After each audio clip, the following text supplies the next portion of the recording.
What we are is 4D. We really are four-dimensional or even more dimensional, aren't we?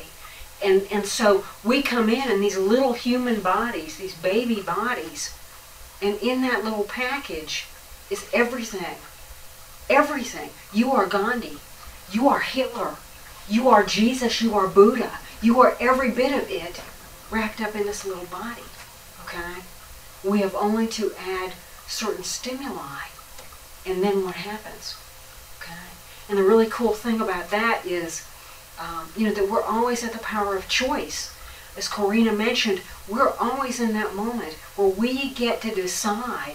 We might have a stimulus that we don't like. Maybe you're driving down the road and somebody drives past you, swerves into your lane, and then flips you off like you did it, right? Well, you have a choice. And whether you, or whether you flip them back, or whether you go, love you, bye, keep right on going, and send them down the road with love. You have that choice. It's really phenomenal. I think it's interesting that the TV announcer uses the analogy of flat pack furniture. Mm-hmm. Have you guys dealt with any flat pack furniture yet? The bookcases. The bookcases, yeah. The bookcases were flat pack furniture. They sure were. They came in a box about this big. And we went, you're absolutely kidding. Okay? And you know what? I've got one that's about twice that size at my house, and it's probably got 300 pounds worth of stuff on it. Came in a little box, okay? About this long. About that thick. Okay? The whole thing. I was like, this can't be a bookcase. We got it home and unpacked, and there was more stuff in that box than I knew what to do with. I said, where are you, Mike? It's phenomenal. But we are 4D. We are fourth dimensional or multi-dimensional. And Science of Mind, Ernest Holmes tells us that we are always creating. We're always continuing to assemble that which we are, to build and to strive and to move forward. He says, we are thinking, willing, knowing, conscious centers of life. That's capital L, life. We are surrounded by, immersed in, and there is flowing through us a creative something with a capital S. Call it what you will. It doesn't matter. It's there. And the thing that's so amazing about that is it doesn't matter what happens to the exterior.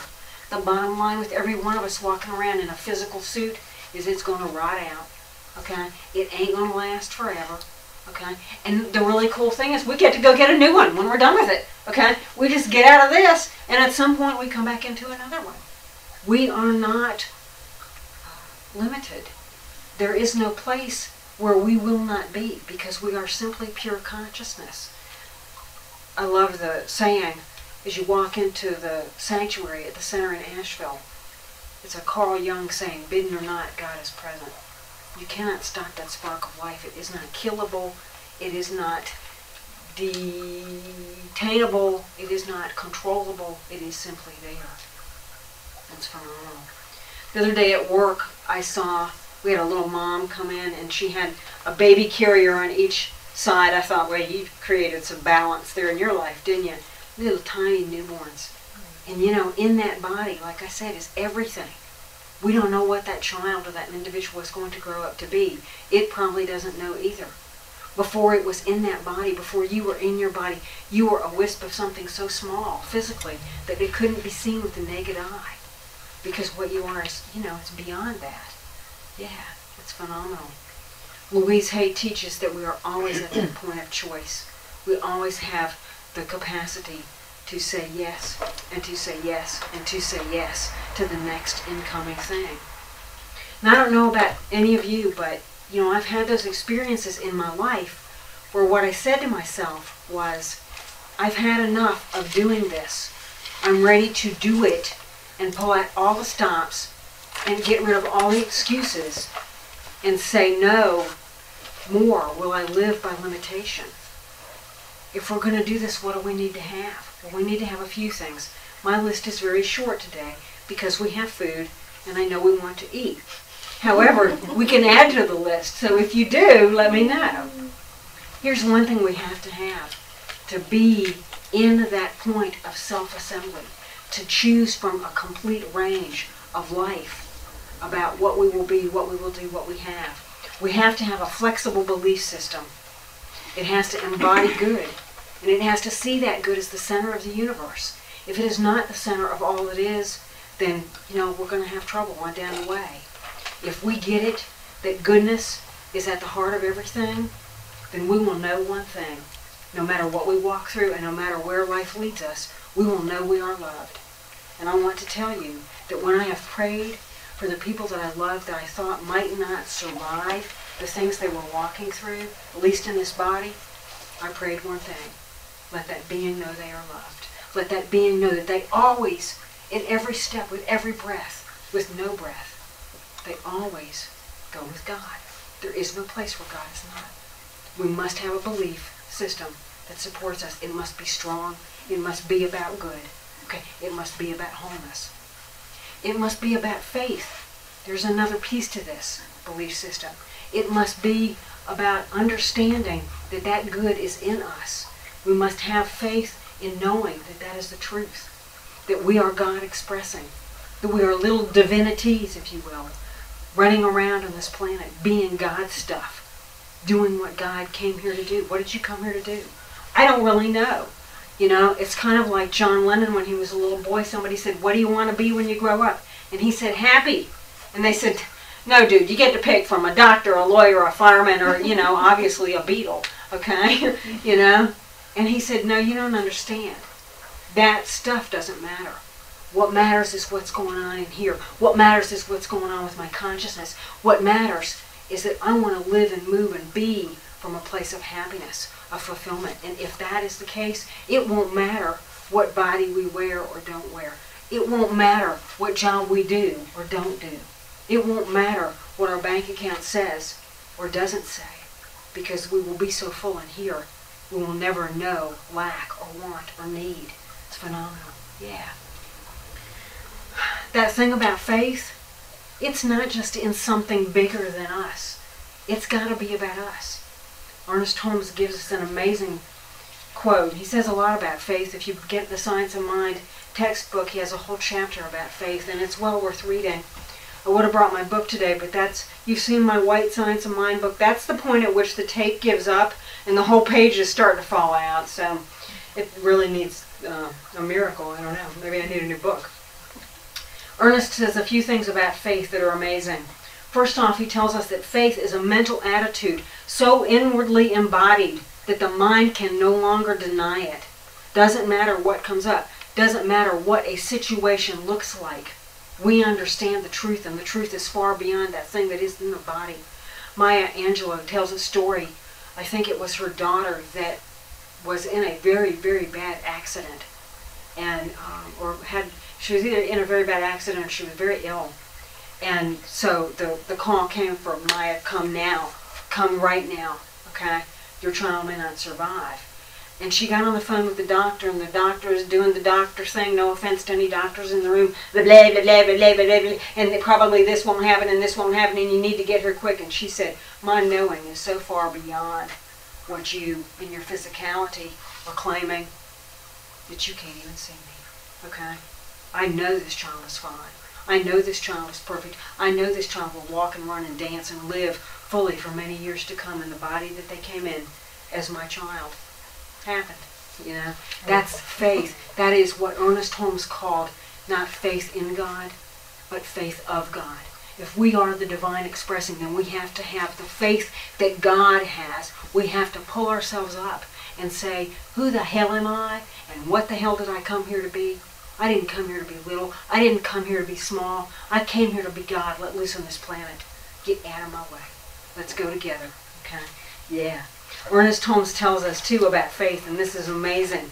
He says, while faith is a faculty of mind that finds its highest expression in the religious attitude, always the one who has faith in his or her accomplishments will go much further than the one who has no faith. Now think about that for a minute. You might be sitting there thinking, well, I don't have that kind of faith. But what I want you to do is look back through the pages and the chapters, the life book of your life this far. You are amazing beings. You've given birth. You've walked on fire. I watched it, okay? You almost got to watch me walk on fire, too. Some of us have jumped out of airplanes. Anybody in the room done that? Lou, I knew we had on fire too. All right, we have another firewalker in the room. I love it. Smoking. Lou isn't with us in the moment. I'm sure he is in spirit. But you know, he's an airline pilot. He was a career Navy man. I'm sure he jumped out of hundreds of planes. This is not for the weak, okay? Trust me, I'm not going to parachute out of nothing, thank you very much, okay? I'd rather give birth again, and this will not be in this world, okay, in this body again. You've done things like dance and sing. I saw you sing one time at a campsite. You've got a beautiful voice, okay? You've done that when you thought no one was listening or no one was watching, haven't you? We've all done that. Yeah, okay? I do, but I make sure the mic is off first because I don't want to hurt anybody. Yeah. We have, every single one of us, gotten up from a place, out of the bed, up from the pillow, out of the trenches of our minds or the low lives in our hearts when we thought we couldn't do it again. You are amazing beings. When you look in the mirror, what do you say? What do you say? Are you met with love? Do you greet yourself with love? Do you look in the mirror and go, oh, holy, look at what is looking back at me, okay? Because you should. We can, you know. It's true. Look in that mirror with love, and your life will change. I'm here to tell you, I have a friend who's a shaman, and every time I call him up with a wah, wah, wah, he has one answer. It's all about love. Love yourself. It's all about love. Love yourself. It's all about love. Love yourself. Yeah. Especially when you think you can't. Yeah. So we have to have faith, you guys, not just in something bigger than us, but in this. Okay? We are that cosmic consciousness walking around in the body. Okay?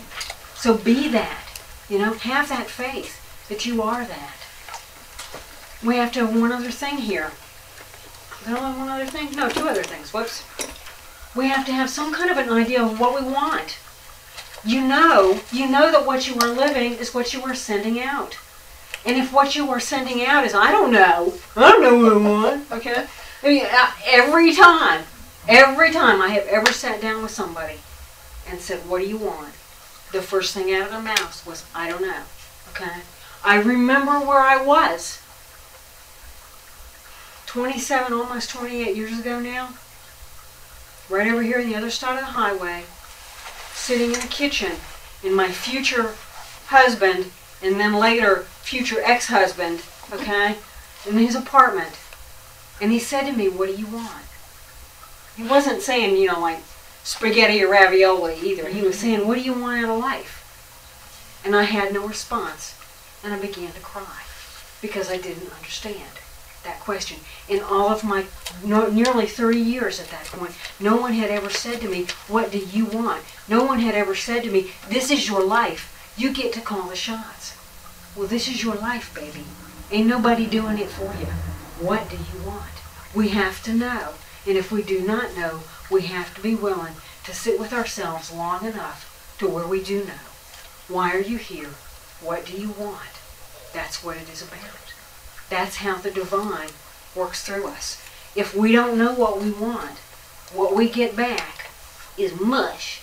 And I will eat oatmeal, and I will eat cream of wheat, and I will eat a lot of things, but I ain't doing no mush, no more. Okay? Yep. It's got to be of substance. So then there's one other piece to this. Okay? We have to be willing to let it all go. Every bit of it. Okay? The stuff we like, the stuff we don't. The stuff we brought in consciously, the stuff we brought in subconsciously, whether it's good or not. I read something the other day. This is pretty far out. It isn't really science of mind, but it said that, you know, if you've ever had an experience where someone showed up in your life and they just helped you, maybe they helped a lot, you know, financially, okay, or in some specific way. It probably was like they came into this life owing you something, so now they're just trying to repay the debt. Yeah. And I just thought, oh, that's really interesting. I'm going to have to turn that around in my head for a while, you know. But it's pretty amazing. We have to be willing to let all of that stuff go, even if it was good. The Buddha tells us each morning we are born again. What we do today is what matters most. Well, here's the hitch though, guys. Most of us have this thing, and it's trailing along behind us, and it weighs a lot. Last week we had poor little Jennifer hold a glass of water out like this for 10 minutes. She didn't come back. I hope we didn't scare her today. I know she's not here yet. Let's say maybe we'll just hope she missed the time change or something. She'll be here in a few minutes. Bless her heart. But we're carrying that weight. We're pulling this baggage behind us, and it's the baggage known as yesterday. It's the stuff it's that big mess kind of smelly behind us, okay, that what our past is made up of, okay? Well, you know what? You can't create today from a place of clarity if you are dragging around 1,000,000 pounds of yesterday. Unhitch that sucker. Let it go. Tell it, thank you, I love you, goodbye, okay?